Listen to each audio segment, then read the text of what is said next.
All right, what is going on, guys? It is Shane Dryer, and we are back with another fucking video. So, today's story time is going to be about the time that I went to summer school stoned.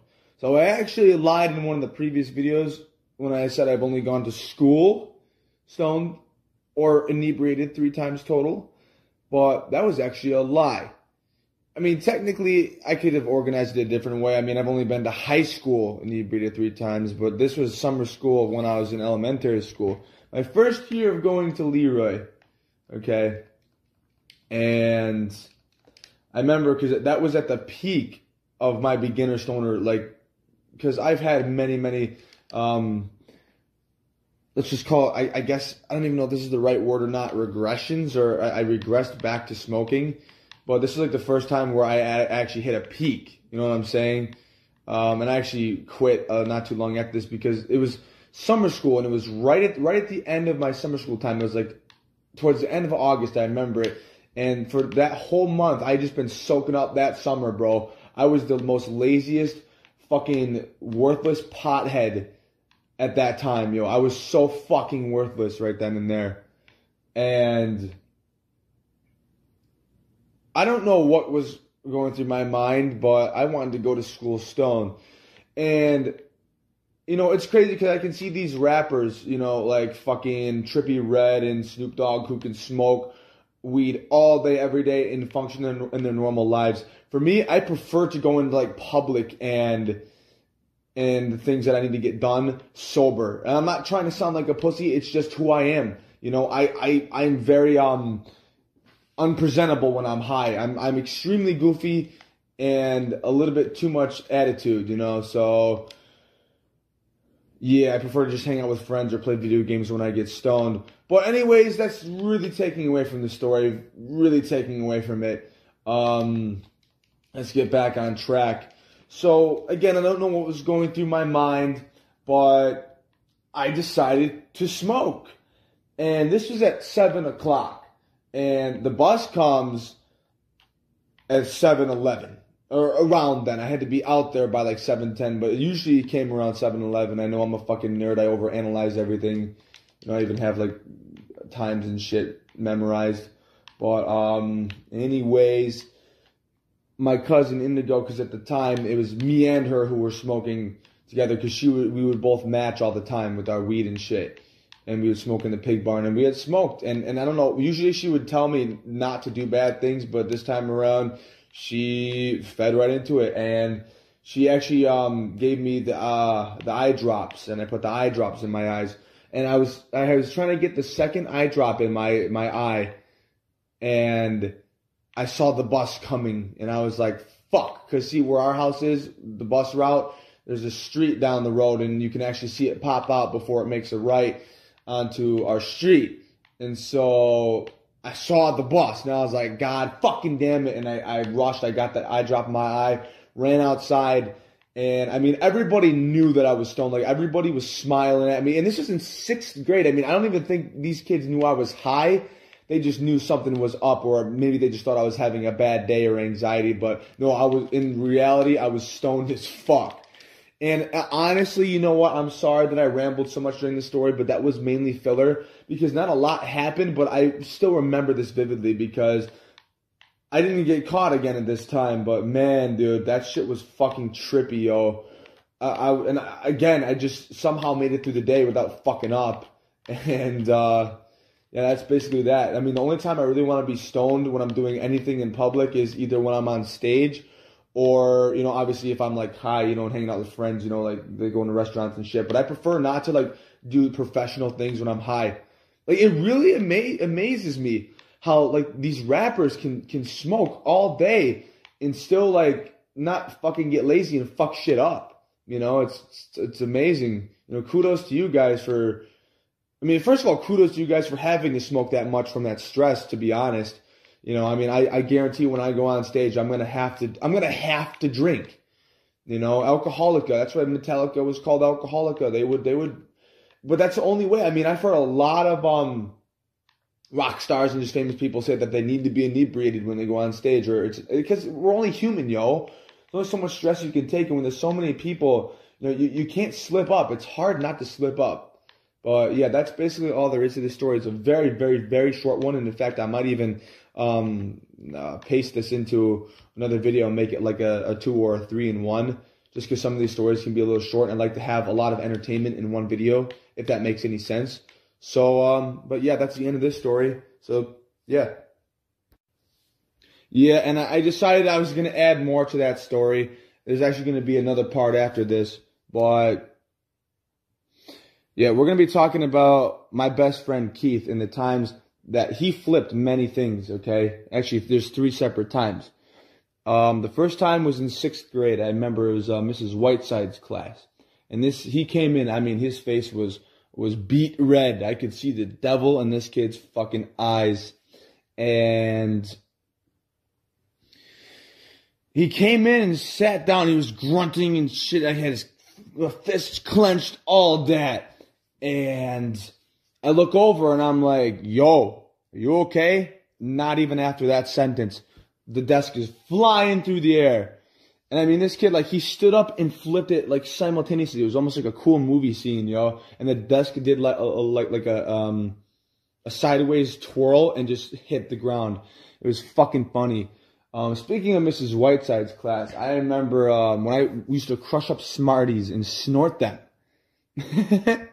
And she tried to write me up for a fucking drug referral, yo. But we were all fucked up back then. I remember one time she asked me, and she was so nice. I mean, even later in high school, she came back to the high school for a visit, and me and her hit it off, vibed and shit, you know.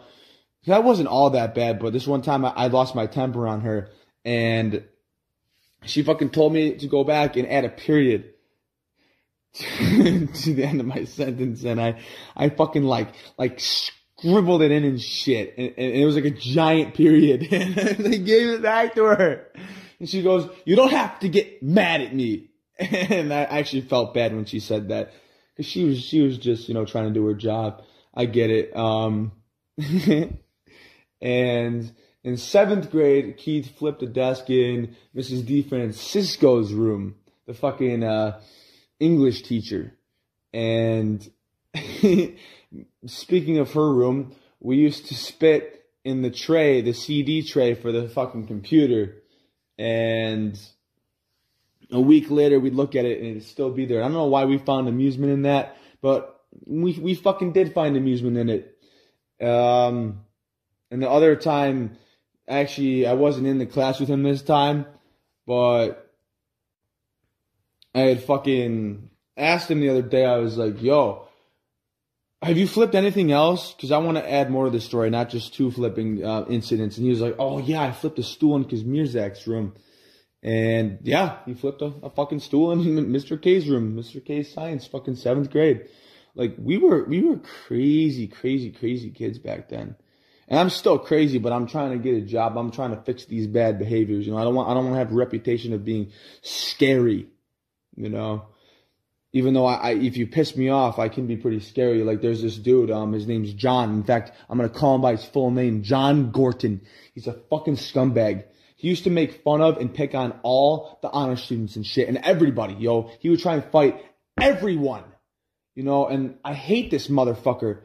And it's like, you know, I was part of the clique in high school that was popular, but not popular, you know, like I was popular amongst what you would call the losers, which I think just branding people and putting people in categories is fucking stupid. But yeah, look what it's caused our society. And it just gets worse. But anyway, I got that out of my system, but we're going to fucking find this kid and beat him up. This is the only person I'm trying to seek out ever. And no one's going to know when it happens. None of it. You're not going to catch me, motherfuckers. I am not going to get caught. You know, I've gotten away with a lot of this shit. Y'all are just lucky I'm saying it right now. And you know what's funny is, yeah, if the authorities come to me, I'm just going to deny it. I'm just going to deny all of it. You know, I mean, you don't know what's real and what's not. So fuck you. It's just a Storytime channel for all you care. There's not a shred of proof. So go fuck yourself, fucking investigating assholes. Just leave people alone. Let them live their life. We're on this planet for 60 fucking years max. You know, fuck you. But now that that's out of my system, really sorry. That was really aggressive. And in fact, from here on out, I'm going to stop swearing too, because I do want my channel to be able to be sponsored by ads. I'm trying to make this a thing. So from here on out, this is the last swearing video, okay? Not selling out. I just need to make money, and I'm going to try and get a job. But low-key, I want to be a streamer and do music, yo. That's all I want to do is just make fucking badass music, play live here and there, and keep my sanity. That's the whole point of it.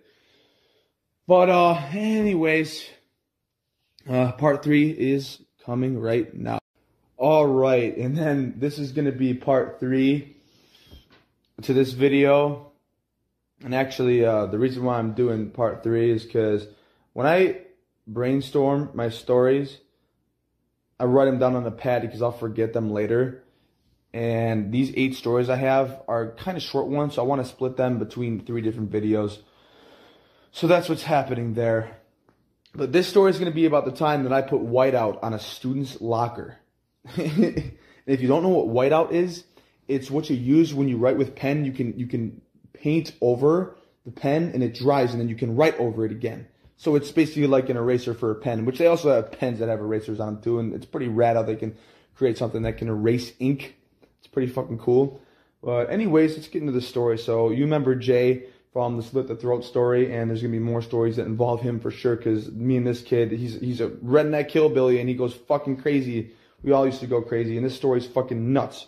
And now, like, when I do good things, they're always pre-planned. But a trend I noticed with myself is usually the bad things I do, I'm caught up in the moment. You know, they're not premeditated. But I know, obviously the elementary school story was, a lot of those were premeditated. You know, because I had, brought a lighter in for the poster board and the fucking butter for the stairs and shit like that.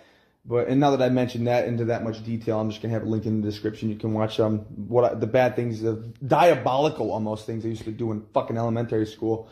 But anyways, let's get back to this story. Me and Jay went into school, and actually I was the one who did all this and prepared all of it. I went through my aunt's house the day before and found a bottle of fucking whiteout, and I brought a change of clothes, and so did he. And he didn't even have to do it because he got in trouble. We both got in trouble for it, even though I was the one who did it. And I told the principal I was the one who did it.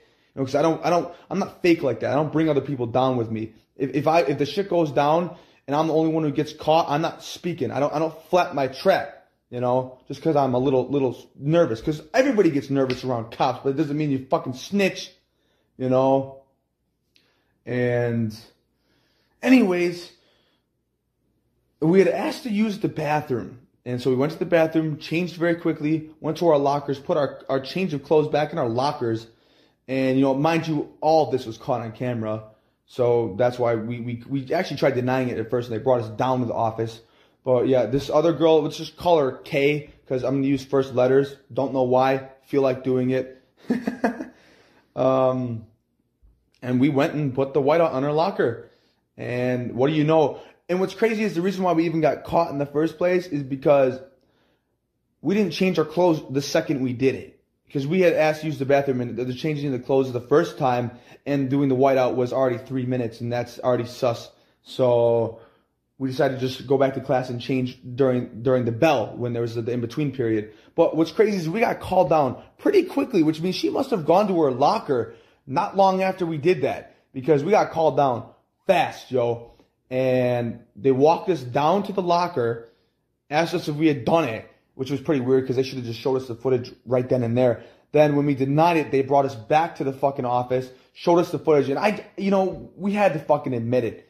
It was plain and simple that was our clothes. And what's crazy is, and this was really stupid, but this just shows how juvenile I was. I wore a plaid dress shirt, and he wore like cargo pants in a tank top with like a skating design on it. So it was telltale. It was telltale as fuck. But we ended up getting caught, and the principal made me take the janitor's chemicals and scrub it off. And on top of that, we got suspended for 2 days. So lesson learned, I guess. But no, it was really bad, and I'm done with that diabolical premeditated shit. If I ever get into trouble again, which I'm hoping to just stay clear for the most part, I'm hoping that it's going to be, accidental or not thought of. But that's basically all there is to these 3 stories. And peace, love, and happiness, man.